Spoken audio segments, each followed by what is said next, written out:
They knew they'd die. Some had hours, others only minutes, and before the bullets came, before the noise swallowed everything, they picked up a pen.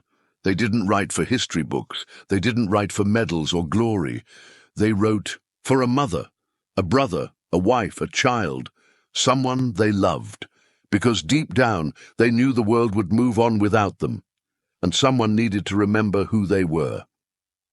This video isn't about war. It's about what they left behind when they had nothing left to give. Words written in silence, sentences soaked in fear, in love, in truth. And inside those letters, we find the part of them that never died. It didn't start with a bullet. It started with a pen. Before the chaos, before the screaming, before the sky lit up with fire and death, there was quiet. And in that quiet, young men sat down, on crates, on mud, on the cold floor of a tent, and they wrote. Some used pencils, some borrowed paper, some just wrote on the back of a photo or a ration label. What mattered wasn't the page. It was the truth they were trying to hold on to.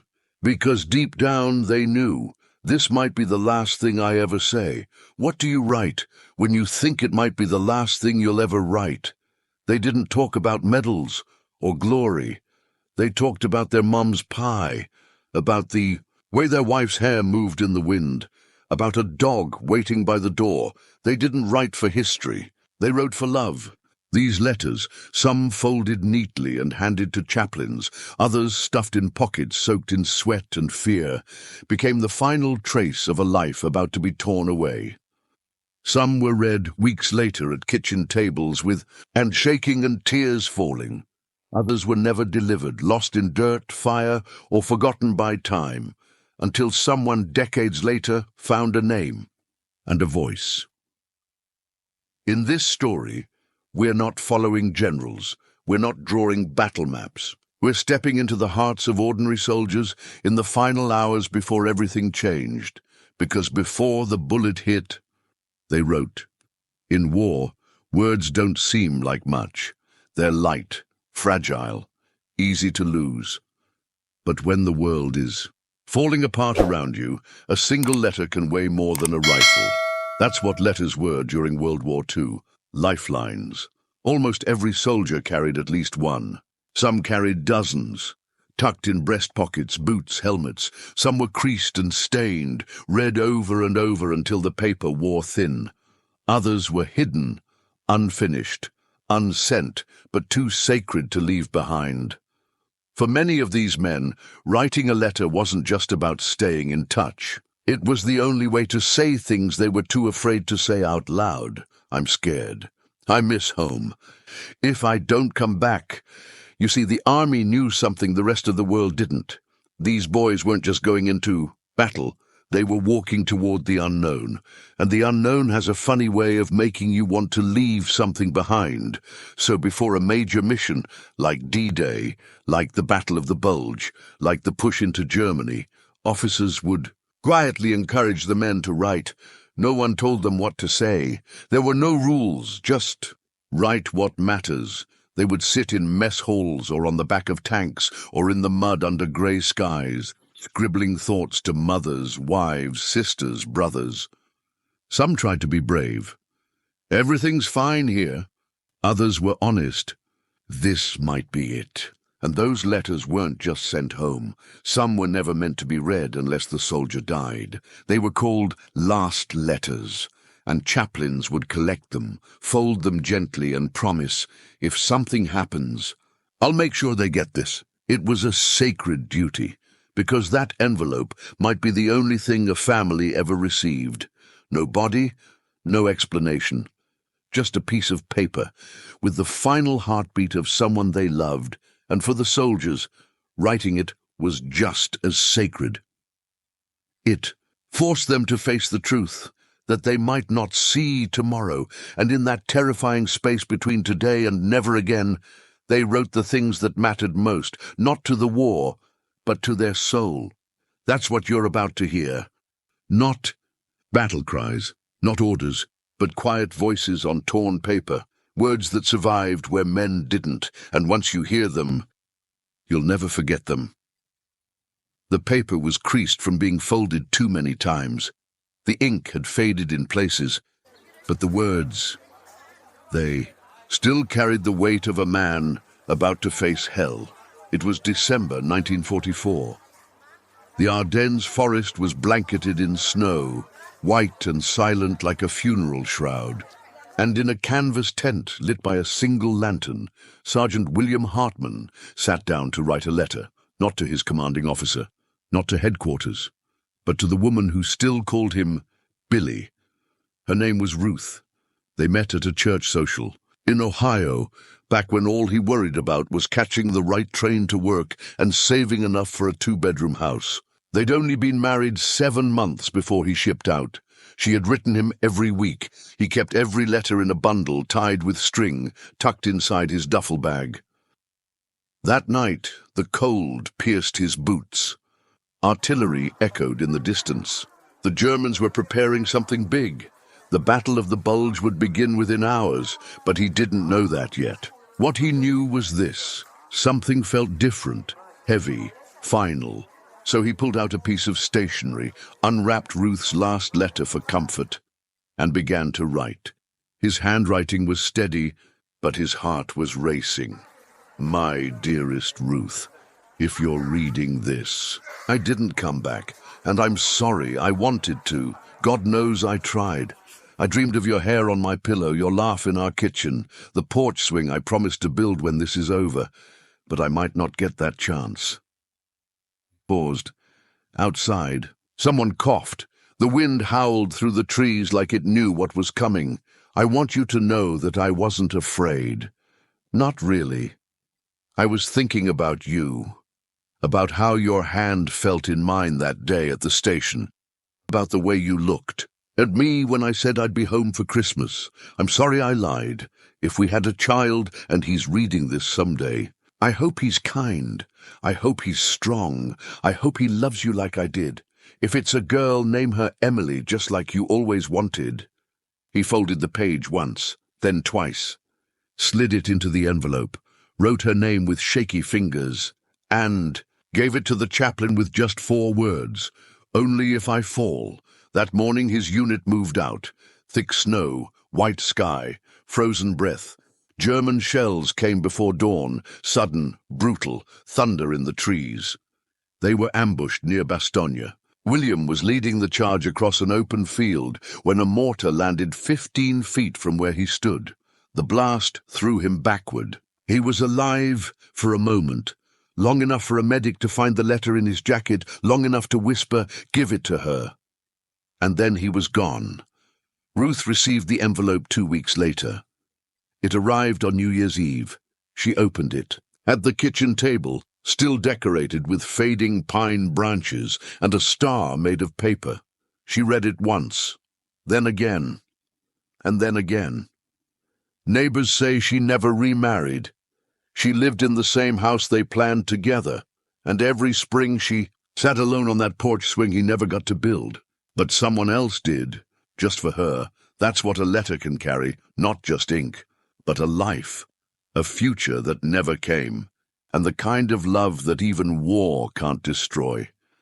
He was just 19, Private First Class Thomas Blake, from Louisville, Kentucky, tall, skinny, the kind of kid who still had freckles and a soft voice. He had never been on an airplane, never kissed a girl, never left the state until the war called him across an ocean. In May of 1944, he found himself in southern England, part of the 29th Infantry Division. He trained hard, ate cold meals, wrote letters home every Sunday. But as June approached, something changed. The rumors started, the tone shifted, officers stopped smiling. They handed out waterproof maps, extra ammunition. One night, they told them to write something just in case. Thomas knew what that meant. He didn't say anything to his buddies, but that night he sat in the dark with a flashlight under his blanket, and he wrote his mother. It wasn't long. It wasn't poetic, but it was everything she needed to hear. Dear Mom, if this letter reaches you, then I guess I didn't make it. But I want you to know something. I'm not afraid. I'm nervous, sure, but not afraid. You raised me right, and I'm proud to. Wear this uniform. I just wanted to make you proud, too." He paused. The tent was quiet, but outside trucks rumbled in the distance. Somewhere a man coughed in his sleep. "I remember when I broke my arm, falling off the porch, and you told me, bravery isn't not being scared. It's doing the hard thing anyway. I think about that now. I don't want to die, Mom. But I'm ready if it's my turn. I hope I get to see you again, but if I don't, I'll be thinking of you the whole way." He signed it simply, "Your son, Tommy." He folded the page, slipped it in an envelope, wrote "to be delivered if" on the corner, and handed it to the chaplain. 2 days later, June 6, 1944, Tommy boarded a landing craft before dawn. His uniform was too big, his boots were soaked before they even launched. He stood packed between 30 other boys, all silent, all waiting for the gate to drop. He clutched his rifle, and in his shirt pocket, tucked near his heart, was Ruth's letter. At 6:36 a.m., the ramp dropped. German machine guns opened fire instantly. The first wave was cut down before most of them even touched the sand. Bullets tore through the surf. Mortars rained from the cliffs. Smoke, screams, chaos. Tommy never made it to the shore. A single shot hit him in the chest as he leapt into the water. A medic tried to pull him back, but it was too late. His body was carried in by the tide an hour later. They found the letter, dry, untouched, as if it had been protected by something greater than luck. It arrived at his mother's home in Louisville 3 weeks later, hand-delivered by an army representative. She opened it on the porch where he once fell as a child. She read it once, then again. Then she folded it, kissed it, and tucked it in her Bible. It stayed there for the next 47 years. Some boys fought with bullets, some with words, and in Tommy's words, there wasn't fear, there was love. The kind of love that only a mother can understand. He was just 19, private first class, Thomas Blake from Louisville, Kentucky. Tall, skinny, the kind of kid who still had freckles and a soft voice. He had never been on an airplane, never kissed a girl, never left the state, until the war called him across an ocean.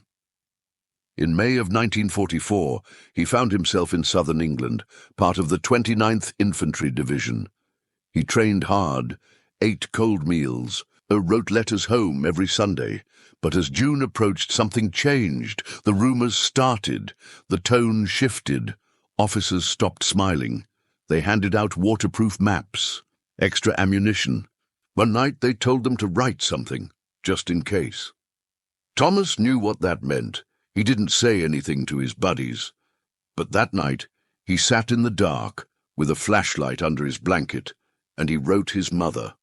It wasn't long. It wasn't poetic. But it was everything she needed to hear. "Dear Mom, if this letter reaches you, then I guess I didn't make it.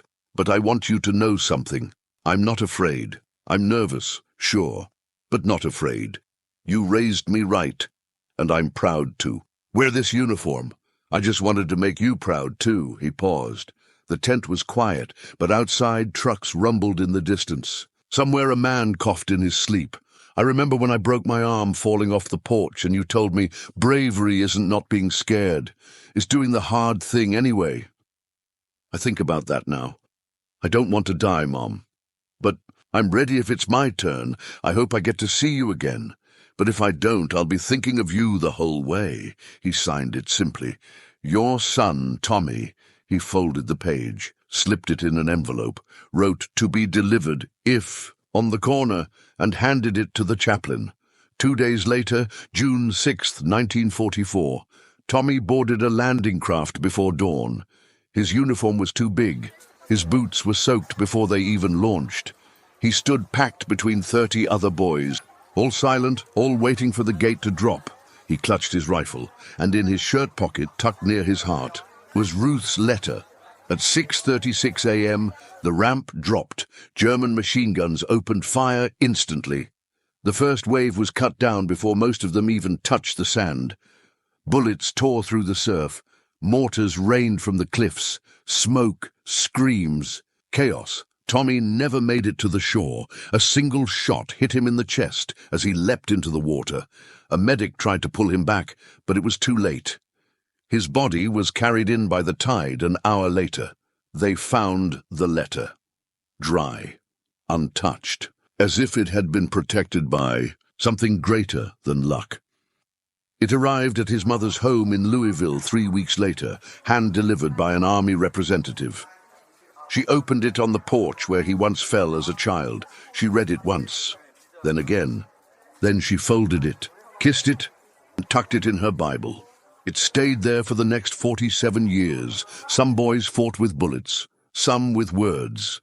And in Tommy's words, there wasn't fear. There was love. The kind of love that only a mother can understand. He didn't say goodbye with tears. He said it with a joke. Corporal Eddie Rosario was 21, from San Antonio, Texas, grew up with 2 younger brothers and a single mom who worked double shifts to keep food on the table. He wasn't the best in school, but he could fix anything. Bikes, radios, even a beat-up Chevy they couldn't afford to register. When he enlisted in 1943, his youngest brother Miguel was only 13. Eddie used to call him Sapo, frog, because of his oversized ears and the way he'd jump off every piece of furniture in the house like it was a battlefield. The night before Eddie's unit crossed into France, he wrote just one letter, not to his mum, not to a girlfriend, to Miguel. It was scribbled on the back of a supply manifest, no envelope, just folded once and tucked into his jacket. Sapo, I hope you're not being a pain for Mom. I bet you're still stealing cookies. When she's not looking, stop it, or at least leave one for her. Also, don't you dare touch my bike. I don't care if I don't come back, that bike is mine. There was no drama in the letter, no long speeches, no deep reflection on the war or death or duty. Just Eddie being Eddie. Seriously, though, you're going to be taller than me next year. That's not fair. If I get back and you're taller, I'm making you carry my boots. Deal? Look out for Mom. You're the man of the house now. That doesn't mean you can boss her around. It means you protect her. I'll write again soon. Unless I'm famous already and you see me in a movie or something. You're big bro, Ed. He drew a stick-figure version of himself at the bottom, holding a rifle and grinning like a fool. 2 days later, during a push near Caen, Eddie's unit was ambushed in an open field. Gunfire came from a tree line no one had scouted. Eddie ran, forward to drag a wounded soldier to cover. He made it halfway. One shot to the back of the neck. It was quick, sudden, no final words. When they recovered his body, the letter to Miguel was still in his front pocket. Smudged, dirty, folded tight, but legible. An officer hand-delivered it 2 weeks later. Miguel didn't understand at first. He kept asking, "Where's Ed? Where's my brother?" The officer couldn't answer. His mother collapsed in the kitchen. Miguel held the letter and didn't read it right away. He couldn't. It took him 3 days, but when he did, he laughed. That laugh turned to silence, then to something else. Strength, because even in death, Eddie found a way to take care of him. With humor, with love, with the kind of big brother toughness that says, "You're gonna be okay." That letter stayed with Miguel his entire life. He kept it in a small metal box with his brother's dog tags. He never rode Eddie's bike. He kept it rusted right where Eddie left it, and every year on the day Eddie died, he'd take the letter out, read it, and whisper, "Deal." They didn't even know his name at first. All they had was a torn uniform, a rusted dog tag bent nearly in half, and a letter, stuffed deep inside his field jacket, wrapped in wax paper, still legible after all these years underground. The year was 2002. A team of French archaeologists was clearing ground near St. Lo, part of a post-war battlefield recovery project. They weren't expecting to find much. Maybe some shrapnel, a boot heel, the usual fragments left behind by history. But that day, one of them found something more, a shallow grave. Bones, tattered green fabric, pieces of webbing and metal, and in the chest pocket, a folded piece of paper. Protected. Preserved. It was a letter. The ink had faded, but the handwriting was steady, neat, deliberate, like every word had been thought out long before it ever touched the page. The soldier who wrote it had never sent it. He had kept it on him close to his heart, and he had died with it there. There was no date, no full name, just a first name, David, and a few lines that stopped everyone in their tracks. If I fall, bury me with this letter. I don't want the words to outlive me if I can't explain them myself. No one knows who. David was for certain. The records were incomplete. The tag was damaged. But based on uniform pieces, unit patches, and the position of the grave, historians believe he was part of the 2nd Infantry Division, pushing through hedgerow country in the summer of 1944. He likely died in ambush. No backup, no survivors, and yet this letter remained. As it was translated and restored, its full contents came to light. It was raw, honest, written not for a specific person but for the world, like a private message left behind for anyone who dared to remember. I've seen things I'll never be able to explain. I've done things I'm not proud of. But I walked into this war with my eyes open. I didn't come here to be a hero. I came because I couldn't let someone else die in my place. I miss my brother's jokes. I miss the sound of the front door opening. I miss the way the house creaked when the wind blew. You don't think about those things when you're home. You think they'll always be there, but they're not. Nothing is guaranteed. Nothing is promised. And when the bullets start, all you want is more time. He didn't ask to be remembered. He didn't ask for medals. He just asked that his words die with him. If this letter is found, and I'm already gone, let it stay with me. Let it be mine. These are the only words I ever wrote that truly felt like me. But fate had other plans. Decades later, his voice rose from the dirt, not to haunt, but to remind us that soldiers are not statistics. They are not just uniforms and flags and numbers on a monument. They are young men who wrote letters in the dark, who hoped their handwriting would never be read posthumously. David never made it home. His last request was that his letter remain buried, but when the archaeologists debated what to do with it, one of them said quietly, "If he took the time to write this, the world should hear it. Just once." So now you have. A voice lost. In time, recovered by chance, remembered by choice. The letter was reburied with full military honors. The page, after being digitized for history, was placed back with his remains. They still don't know his last name, but they gave him a new headstone. Here lies a soldier named David. He had something to say. Not all letters were meant to be read, but when they are, they carry the silence of those who no longer can speak. They came from different countries, different languages, different beliefs, but when they wrote, they all sounded the same, because in the final hours, before the noise, before the guns, they weren't soldiers. They were sons, husbands, friends, human. This is a mosaic of voices pieced together from real letters scattered across time. They weren't meant to be read side by side, but when you hear them together, they speak louder than any history book ever could. Tell my little girl I was thinking about her birthday. I remember the cake she wanted, a pink one with stars. I don't hate the enemy. I just want to go home. Please don't cry. I made peace with it. Just make sure Dad knows I tried to be brave. I wrote this while sitting on my helmet waiting for dawn. The beach is quiet now. I know it won't be in a few hours. I still have your scarf. I wear it like armor. Promise me one thing, that you'll laugh again, that you'll fall in love again, that you won't let this war keep you frozen. We talked about glory and training, but out here, glory looks a lot like survival. I'm sorry I never fixed the fence. I was going to when I came back. There's a boy next to me who sings when he's scared. I pretend it doesn't bother me, but it helps.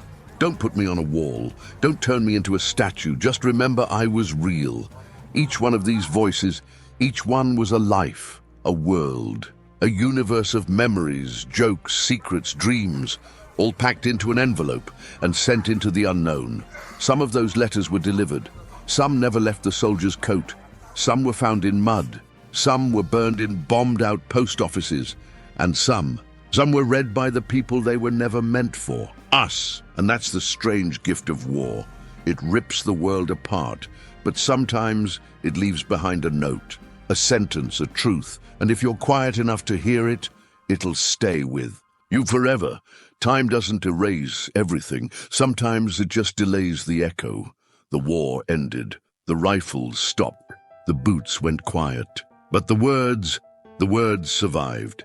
And in quiet living rooms, old trunks, yellowed shoeboxes, and dusty attics, families found them. Letters, folded, hidden, some forgotten, some never opened. And when they finally read them again, it wasn't just about remembering. It was about hearing a voice they never thought they'd hear again. The camera opens on a woman in her 60s, sitting on a porch swing. My father died when I was 2. This is the only thing he ever said to me. She unfolds a worn letter. The paper crackles in her fingers. Her voice shakes. My sweet baby girl, I don't know if I'll get to hold you again, but I want you to know something deep in your bones. Your dad was thinking about you the whole time. You were the light in the dark. Tears fall before. She reaches the end. She whispers, "That's the only sentence I ever got from him, and it's everything." Cut to a middle-aged man holding a laminated sheet. This letter was in a drawer for 40 years. I found it after my grandfather passed. He reads in a slow, steady voice, "Son, if you're ever old enough to read this, then you're old enough to know your dad wasn't a perfect man, but he tried to be brave. And if he didn't make it home, it wasn't because he gave up, it's because he gave everything." The man's voice breaks. He nods softly, looking off into the distance. That one sentence rewrote who he was. For me. Then a younger girl, maybe 20, sits in a chair. She's holding a page in a plastic sleeve. This is from my great-uncle. I never met him. He died before my grandmother was even married. But she kept this letter her whole life. When she died, I found it.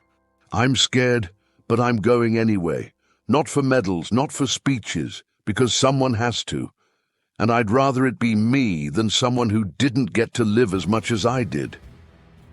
She looks up and says softly, "He was 19. I'm 19. I don't know if I'd have had that kind of courage." Across generations, accents, cities, and memories, one truth keeps returning. They wrote like they knew the world might forget. They wrote because they didn't want to disappear completely.